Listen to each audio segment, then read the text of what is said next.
ትናንትና የእግር ኳስ ድግስ ነበር ቢባል ይቀላል። የእንግሊዝ ፕሪሚየር ሊግ ጨዋታዎች ነበሩ። ማንቸስተር ዩናይትድ እና ቶተንሃም ፕሪሚየር ሊጉ ላይ ኮርተው እንደው ዩሮፓ ሊጉን ጠበቅ ያደረጉ ይመስላሉ። ሁለቱም ትናንትና በሜዳቸው በተመሳሳይ የጎል ልዩነት ተሸንፈዋል 2-2። እንደዚሁም ደግሞ ቼልሲም በኒውካስል ዩናይትድ 2-0 ተሸንፏል እና የዚህ የቻምፒየንስ ሊግ ተሳትፎ ፉክክሩም በጣም ኢንትረስቲንግ የሆነ መልክ ይዟል አሁን ላይ። ከዛውጭ ኖቲንጋም ፎረስት እየተንሸራተተ መጥቶ ትላንትና ባለቤቱን እንደው ከጨዋታው መጠናቀቅ በኋላ ወደ ሜዳ ወርደው ከአሰልጣኙ ጋር እስኪጨቃጨቁ ድረስ ያደረሰ የውጤት ማጣት ላይ ነው የሚገኘው። የሊቨርፑልና የአርሰናል ጨዋታ 2-2 ተጠናቋል። ምናልባት ለአርሰናል ቁጭት የሚፈጠር ስሜት ያለው ጨዋታ ይመስላል። በተለይ ደግሞ ጅምሩ ላይ ለሊቨርፑል ተጫዋቾች የአሸናፊ አቀባበል ሲያደርጉላቸው ጋርድ ኦፍ ኦነር ሲያደርጉላቸው እነዚህ ጨዋታዎች እናንሳ። የክላሲኮም ትናንትና ተደርጓል። 4-3 በባርሴሎና አሸናፊነት ተጠናቋል። ባርሴሎና አሁን ከላሊጋ አሸናፊነት በ2 ነጥቦች ርቀት ላይ ብቻ ተቀምጧል። ግን ደግሞ 4-3 ሲባል ይሄ ጠንካራ ፉክክር የነበረበት ተመጣጣኝ የሆነ ጨዋታ የተደረገ ይመስላል። አይደለም እንደዚህ ይሄ ውጤቱ የማይገልጸው አይነት የበላይነት በባርሴሎና በኩል የነበረ ግን ደግሞ ያው ባርሴሎና የሚገባውን ድል ያስመዘገበበት ውጤት ነበር።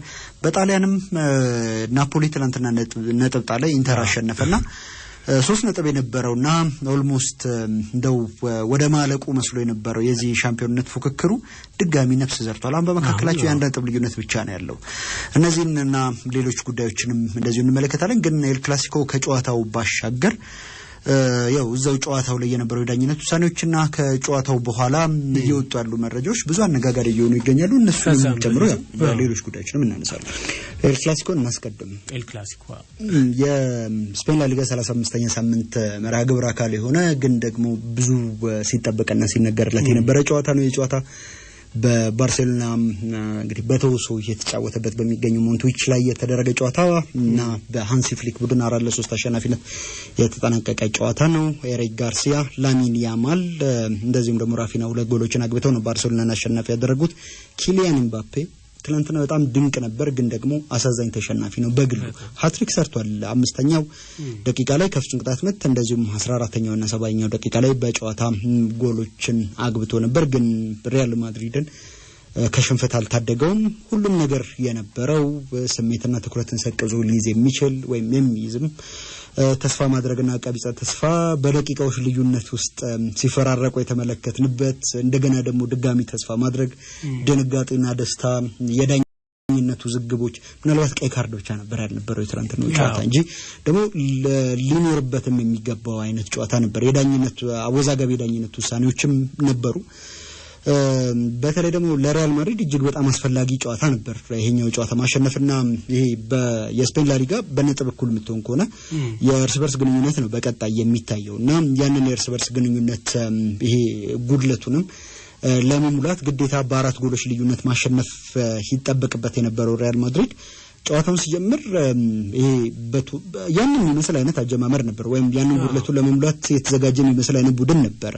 ገና 3ኛው ደቂቃ ላይ የባርሴሎናን ተከላካዮች ይሄ ወደፊት ወደ መሃል ሜዳ በጣም ተጠግቶ ከጀርባቸው ብዙ ክፍት ቦታ የመጫወትን መንገድ በይሄ ዘግይቶ በሚያደርጋቸው ሩጫዎች ለማጥቃት ሲሞከር የነበረው ኪሊያን ኤምባፔ ላይ ሼዝኒ የሰራውን ጥፋት ተከትሎ በቫር ከታየ በኋላ ወይም በቪዲዮ በታገዘ ዳኝነት ለደቂቃዎች ከታየ በኋላ የተሰጠን የፍጹም ቅጣት ምት ራሱ ኤምባፔ አስቆጥሮት ነበር። ማድሪድ 1 ብሎ የጀመረው 5ኛው ደቂቃ ላይ ኤምባፔ ባገባው ጎል 14ኛው ደቂቃ ላይ ፌዴ ቫልቬርዴ ከላሚን ያማል ያስጣለውን ኳስ ቪኒ ጁኒየር ይዞት ሄዶ ለኪሊያን ኤምባፔ አቀብሎት ሌላ ጎል አስቆጥሯልና በመጀመሪያው ሳንቲያጎ በርናባው ላይ ተደርጎ በነበረው ጨዋታ ላይ ኪሊያን ኤምባፔ ብቻውን 6 ጊዜ ኦፍሳይድ ገብቶ ነበር፣ ወይም ደግሞ 6 ጊዜ ከጨዋታው ውጭ ተብሎ ነበር። ይሄ በመጀመሪያው አጋማሽ ብቻ ካልተሳሳትኩ የነበረውና በጣም አስደናቂ ያንን የባርሴሎናን የኦፍሳይድ ወጥመድ በዚህኛው ጨዋታ ላይ ግን በአግባቡ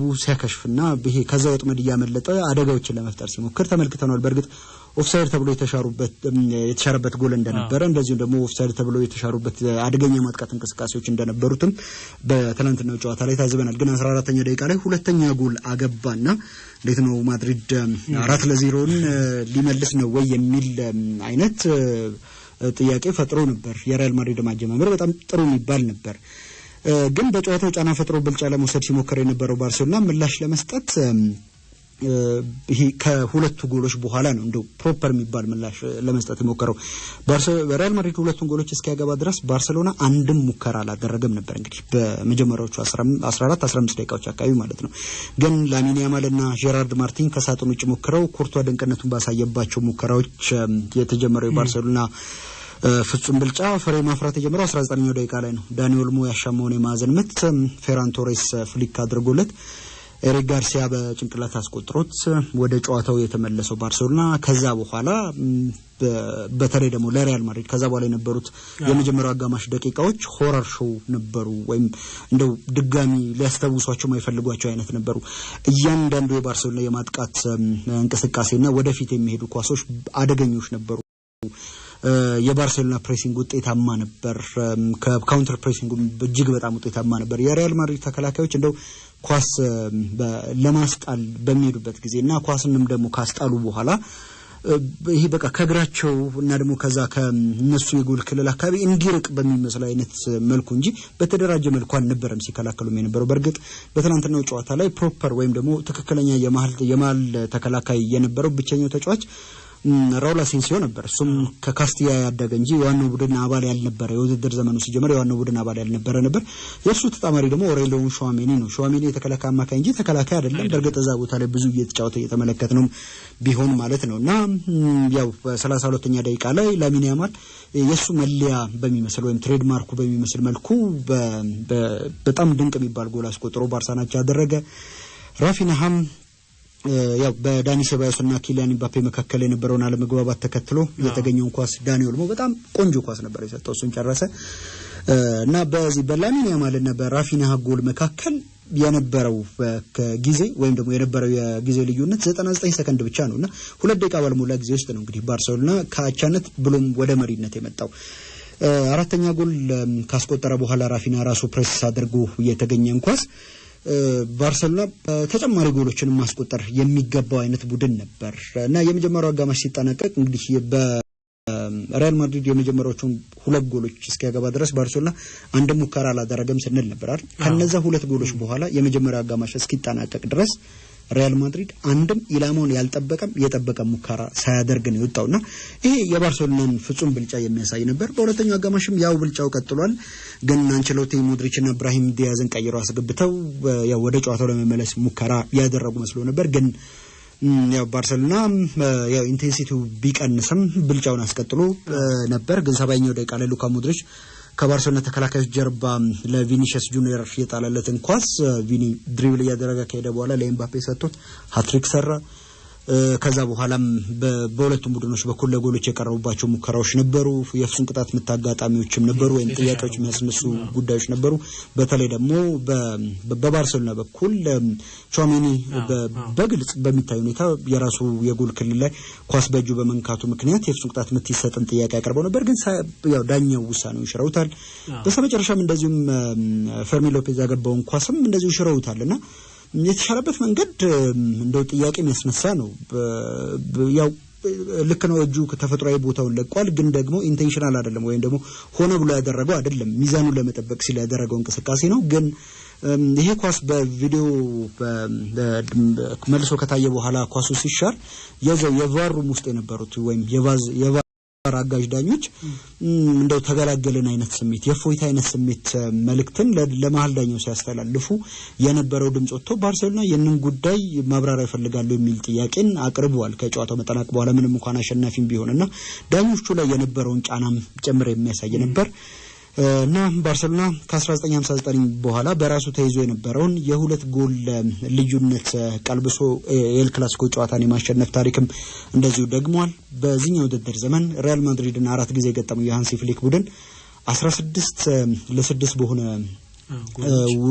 ውጤት ነው እንግዲህ በድምር ያሸነፈው ካልተሳሳትኩና በጣም 16-7 በሆነ የጎል ልዩነት ነው አስቆጥሯል። በእንግሊዝ ፕሪሚየር ሊግ እንደዚሁ ጨዋታዎች ነበሩ። ትናንትና ኒውካስል ዩናይትድ ከቼልሲ ጋር ያደረገውን ጨዋታ 2-0 አሸንፏል። ሳንድሮ ቶናሊ በጨዋታው ጅምር 2ኛው ደቂቃ ላይ እንደዚሁም ደግሞ ብሩኖ ጊማሬሽ በጨዋታው የማብቃት ደቂቃዎች ላይ 90ኛው ደቂቃ ላይ ባገቧቸው ጎሎች ነው የኤዲሆ ቡድን ያሸነፈው።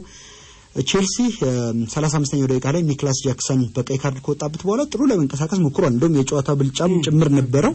አደጋዎች ለመፍጠር ሞክረዋል፣ ግን እነዛ የፈጠሯቸው አደጋዎች ጥርት ወዳሉ የጎል ሙከራዎች አልተቀየሩም ነበር። በተለይ ደግሞ የኒውካስል ዩናይትድ ፈጣን ሽግግሮች ለቼልሲ ተከላካዮች በጣም አስቸጋሪ ነበሩ። የኒውካስል ዩናይትድ የጨዋታውን ብልጫ ወስዶ በነበረበት ጊዜ ኒውካስል አሁን 66 ነጥቦች ይዞ 3ኛ ደረጃ ላይ ተቀምጧል። ቼልሲ ደግሞ በ3 ነጥቦች አንሶ 5ኛ ደረጃ ላይ የሚገኘው በ63 ነጥብና ቀሪዎቹ ጨዋታዎች በዚህ በቻምፒየንስ ሊግ ተሳትፎ ላይ የሚኖራቸው ትርጉም እጅግ በጣም የበዛ ነው። ቶተንሃም በሜዳው በክሪስታል ፓላስ 2-0 ሲሸነፍ ሁለቱንም ጎሎች በማንቸስተር ሲቲ እየተፈለገ እንደሆነ የሚነገረው የቤሬቼዜ 45ኛውና 48ኛው ደቂቃ ላይ አግብቷል። ኖቲንግሃም ፎረስት ከሌስተር ሲቲ ጋር በሜዳ ያደረገውን ጨዋታ ከወረደው ሌስተር ሲቲ ጋር 2-2 አጠናቋል እና ግሪካዊ ባለቤት ኢቫኔሎስ ማሪናኪስ በጣም ነውጠኛ ለስሜታቸው ቅርብ የሚባሉ አይነት ሰው እንደሆነ ይታወቃሉና ወደ ሜዳ ወርዶ ከጨዋታው መጠናቀቅ በኋላ ከኑኖ ጋር እንደው ኃይለኛ ጸብ ውስጥ ሊገቡ እስኪመስል ድረስ ኃይለ ቃል ሲለዋወጡ ነበር። ያው ከዛ በኋላ አሰልጣኙም እንደዚሁም ደግሞ ያው ባለቤቱም ማስተባበያ መሰል ምላሽን ሰጥቷል። ከጨዋታው መጠናቀቅ በኋላ ባለፉት 4 ጨዋታዎች ማሸነፍ ተስኖት ኒውካስል ዩናይትድ በ62 ነጥብ ወደ 7ኛ ደረጃ ተንሸራቷል። ማንቸስተር ዩናይትድም እንደዚሁ በሜዳው በዌስትሃም 2-0 ተሸንፏል እና በቶማስ ሱቼክ 26ኛው ደቂቃ ጃሮድ ቦን ደግሞ 57ኛ ደቂቃ ላይ ነው የዌስትሃም ዩናይትድን ጎል ያገቡት። ለዩሮፓ ሊጉ ትኩረት የሰጠ የሚመስለው ዩናይትድ አሰልጣኙን በሻጨ ሽንፈት ነው የገጠመው። በመልሶ ማጥቃት አደገኛና ፈጣኝ የሆነው የግራም ፖተር ቡድን ያንን ኳሊቲውን በትላንትናው ጨዋታ ላይ እንደዚሁ ያሳይቷል። በሁለቱም ጎሎች ላይ ደግሞ የቀድሞ የማንቸስተር ዩናይትድ የመስመር ተከላካይ የነበረውና ባልተለመደ መልኩ ከዚህ ከቀይ መስመር ተከላካይነት ወይም ከቀይ መስመር ተመላላሽነት ወደ ግራ ሽፍት አድርጎ የግራ የመስመር ተመላላሽ ወይም ዊንግ ባክ ሆኖ ሲጫወት እየተመለከተ ነው የምንገኘው። አሮ wan-bissaka በጣም ማስደናቂ የሚባል ነበር በትላንትናው ጨዋታ ላይ እና የሁለቱም ጎሎች ላይ ተሳትፎ ነበረው። ለመጀመሪያው ጎል የኳሱ መነሻ እሱ ነበር። ሁለተኛው ጎል ደግሞ ለጃሮድ ቦና መሻሽቶ ያቀበለው እሱ ነውና አሰልጣኙ ሩበን አሞሪምን በፍጹም ያበሳጨ የሚባል ፐርፎርማንስ ነበር ወይም ደግሞ እንቅስቃሴ ነበር በዩናይትድ በኩል የነበረው። በእርግጥ ሁለተኛው አጋማሽ ላይ ከአንዳንድ ለውጦች በኋላ ዩናይትድ እንደው ወደ ጎል ለመቅረብ ሞክሮ ነበር። ያው አደጋዎችን ለመፍጠርም እንደዚሁ ሙከራ አድርጎ ነበር፣ ግን ጎል ማስቆጠር ሳይችል ቀርቷል። 17ኛ የሊግ ሽንፈቱ ነው በዚህኛው ውድድር ዘመንና ይሄ ደግሞ ከ1973-74 ለመጨረሻ ጊዜ ማንቸስተር ዩናይትድ ከከፍተኛው የሊግ ርከም በወረደበት አመት በኋላ በአንድ የውድድር ዘመን ብዙ የሊግ ሽንፈት ሲደርስበት ይሄኛው ለመጀመሪያ ጊዜ ነው። ሩበን አሞሪምም አሁን ማንቸስተር ዩናይትድ ያለበትን የደረጃ ሰንጠረዥ በመመልከት ዩናይትድን የሚያክል ትልቅ ክለብ በዚህ ደረጃ ላይ መገኘትን መቀበል በራሱ አሸማቃቂ ነው። እኔ እንደ አሰልጣኝ ይሄ ስሜት እና ደግሞ ይሄንን ነገር ልክ እንደ ኖርማል ወይም እንደ በቃ ይሁን አይነት ነገር ብሎ መቀበል ይሄንን ባህል ነው ማስወገድ ያለብን። ይሄንን ነገር በቶሎ ማናስተካከል ከሆነ ወይም እኔ ይሄን ነገር በቶሎ ለማስተካከል የሚቸገር ከሆነ ክለቡ ሌላ አሰልጣኝ ቢፈልግ ይሻላል። በዛ ላይ በክረምቱ የዝውውር መስኮት ይሄ ጠንካራ የሆነ ተሳትፎ ሊኖረን ይገባል የሚል አስተያየቱን ከጨዋታው በኋላ እንደዚሁ ሰጥቷል። ዩናይትድ አሁን 16ኛ ደረጃ ላይ የሚገኘው በ39 ነጥብ አስቀድመው ያው መውረዳቸውን አረጋገጡ እንጂ ሶስቱም ቡድኖች በእርግጥ ይሄ ለዩናይትድ ብቻ የሚሰራ አይደለም ለቶተንሃምም ጭምር የሚሆነውና ያው ቶተንሃም እንኳን ከአንጂ ፖስቴኮግሉ ጋር መለየቱ የሚቀር አይመስልም። ትልቁ ጨዋታ በፕሪሚየር ሊጉ የነበረው ሊቨርፑል ከአርሰናል ጋር ያደረጉት ጨዋታ ነው። 2-2 ተጠናቋል። ኮዲ ጋክፖና ሉዊስ ዲያዝ 20ኛውና 21ኛው ደቂቃ ላይ በተከታታይ ያገቧቸው ጎሎች ሊቨርፑልን 2-0 መሪ ያደርገውት ነበር። ግን የሁለተኛው አጋማሽ ጅምር ላይ ማርቲኔሊ 47ኛው ደቂቃ እንደዚሁም ደግሞ 70ኛው ደቂቃ ላይ ሚካኤል ሜሪኖ ባገቧቸው ጎሎች ነው አርሰናል ወደ ጨዋታው ተመልሶ ቢያንስ ካንፊልድ 1 ነጥብ ይዞ እንዲወጣ ያደረገው። የአርሰናል ተጫዋቾች ጋርድ ኦፍ ኦነር ሲሰጡ ወይም የጀግና አቀባበል ሲያደርጉላቸው ለሻምፒዮኖቹ እኛ ነበርን በዛ ቦታ ላይ መገኘት የሚገባን የሚል አይነት ስሜት በአሰልጣኙም እንደዚሁ ነው በተጫዋቾቹ ፊት ላይ ይነበብ ነበር። የሁለት አጋማሾች ጨዋታ ነበር። በመጀመሪያው አጋማሽ ሊቨርፑል ከአርሰናል ተከላካዮች ጀርባ በሚጣሉ ኳሶችና በፈጣን መልሶ ማጥቃት አደጋዎችን ለመፍጠር ይሞክር ነበር እና ደግሞ የማጥቃት ብልጫና የበላይነቱንም ደግሞ ወስዶ የነበረው ሊቨርፑል ነበር። ጎሎቹም በዛ መንገድ የተገኙ ናቸው። በእርግጥ ኮዲ ጋክፖ ያገባው ኳስ አንዲ ሮበርትሰን ከግራ መስመር ክሮስ አድርጎለት በነጻ በሆነ አቋቋም ላይ ተገኝቶ በጭንቅላቱ ያስቆጠረው ነው። ግን ደግሞ ከ86 ሰከንዶች በኋላ እንግዲህ 1 ደቂቃ ተኩል እንኳን ሳይሞላ መሐመድ ሳላ ለዶሚኒክ ሶቦዝ ላይ ሳንታ ተከላካይ ጀርባ የጣለለትን ኳስ ሶቦዝ ላይ ለሉዊስ ዲያዝ አቀብሎት 2-0 መምራት ጀመረ።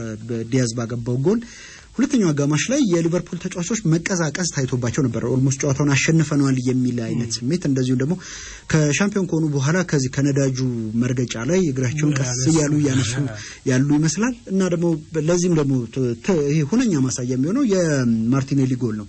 ትሮሳር ከግራ መስመር ኳሱን ሲያሻማው ከማርቲኔሊ ፊት የነበረውና ግዙፍ በጣም በቀላሉ ኳሱን ሊያጸዳው ይችላል የነበረው ተከላካይ ኢብራሂማ ኮናቴ እንዲሁ ነው ኳሱን ቆሞ ሲመለከተው የነበረውና ማርቲኔሊም ነፃ ሆኖ ነበር ያን ኳስ አግኝቶ በጭንቅላቱ ያስቆጠረው። ከዛ በኋላ የአርሰናል ተጫዋቾች ብልጫውን ወስደው የጎል ድሎች ለመፍጠር ሞክረዋል።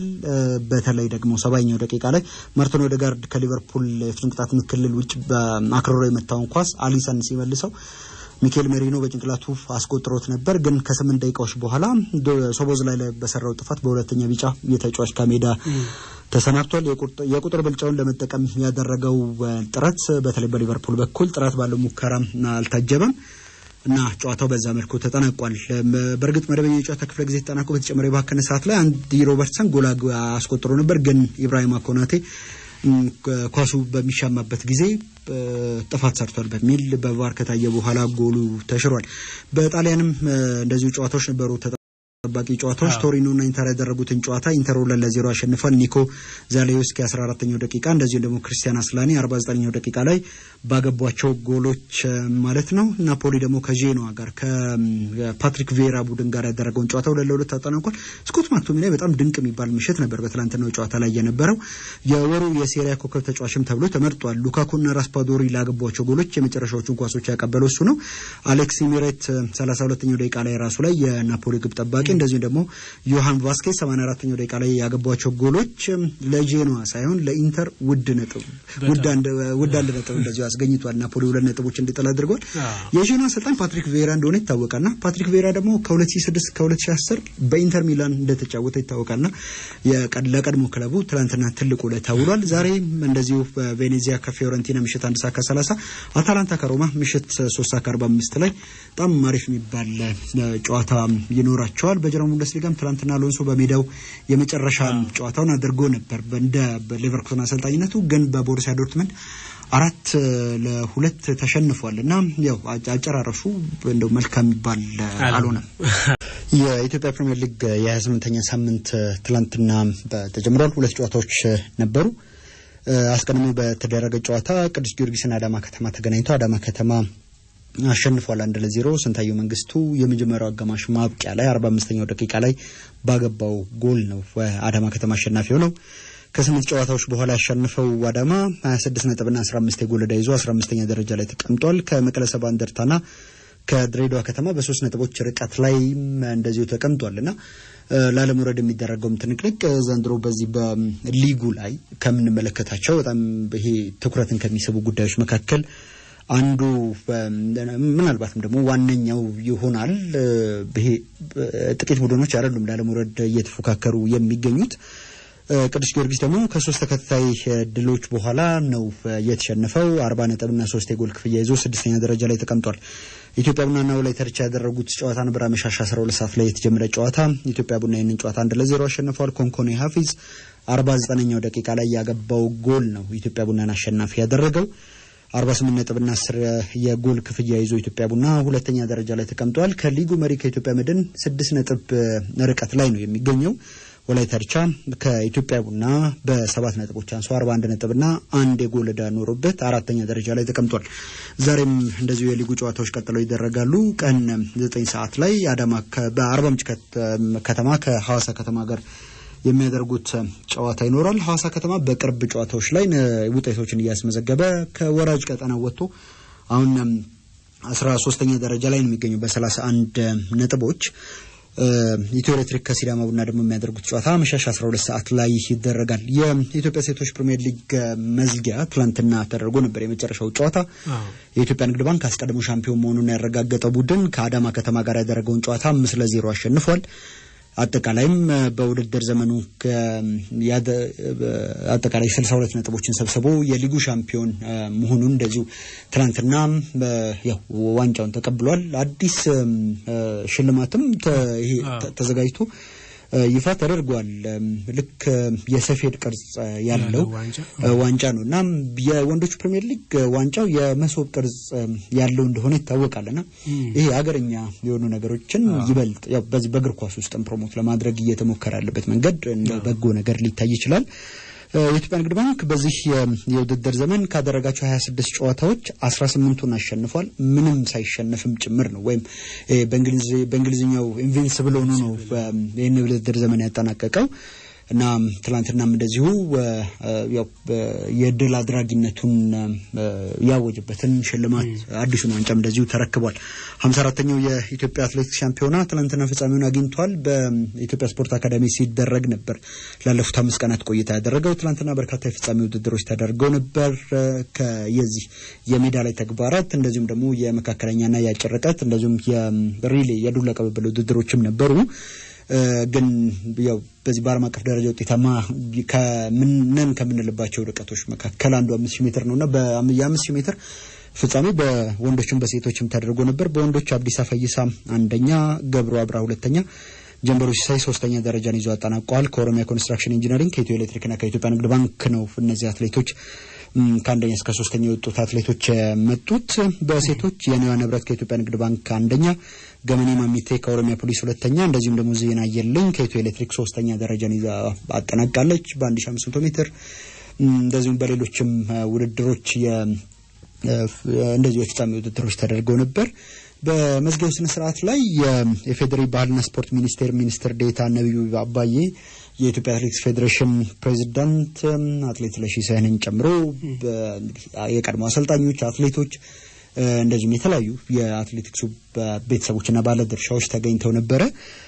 በአጠቃላይ በውድድሩ ላይ ከተሳተፉት ክልሎች፣ ከተማ አስተዳደሮችና ክለቦች መካከል የኢትዮጵያ ንግድ ባንክ በ279 ነጥብ አጠቃላይ አሸናፊ ሆኗል። መቻል በ242 ነጥብ ሁለተኛ፣ ሸገር ሲቲ በ143 ነጥብ ሶስተኛ ደረጃን ይዞ አጠናቋል። ግን ደግሞ በተረጋጋሚ ሲነሳ እንደነበረው ይህ ውድድር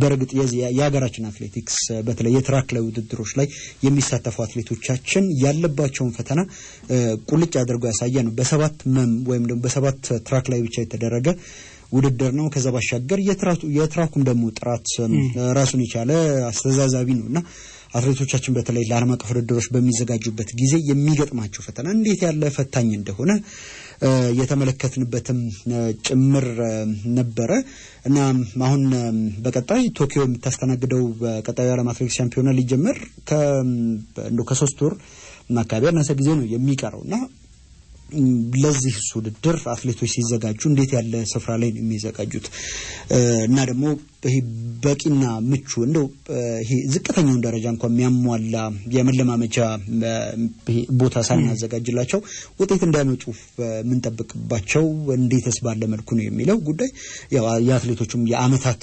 በቅሬታና በተረጋጋሚ የሚያሰሙትም ሰሞታ ስለሆነ በዚህ ጉዳይ ላይ የሚመለከታቸው ባለድርሻ አካላት ከወዲሁ ቢያስቡበት የሚለውን ነገር ለማንሳት ነው። የሀገር ውስጥ ጉዳዮቻችንን እዚህ ጋር እናብቃለን።